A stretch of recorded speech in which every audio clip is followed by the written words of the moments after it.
Нормално Грузија во последните години напредува доста. Го знаеме тоа, го покажа тоа второто полувреме во Скопје, но мислам дека ние во првото полувреме доколку постигнавме гол ќе беше сосем друг надпревар. Нормално ни достигаат клучни фудбалери, но сите што сме овде здрави ќе дадеме максимум. Знаеме дека ќе не очекува пеколен надпревар таму, но ние во мислите ни е само победа.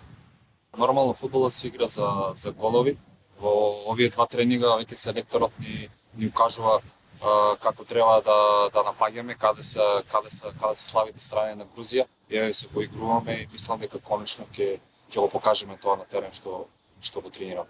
Ако имаме теоретски шанси ќе дадеме се од себе. Грузија е во подобра позиција затоа што и со бот ќе може да го задржи тоа прво место. Но знаеме дека ќе биде многу тешко, но веруваме во нас. Доколку сите веруваме во репрезентацијата, мислам дека ќе победиме.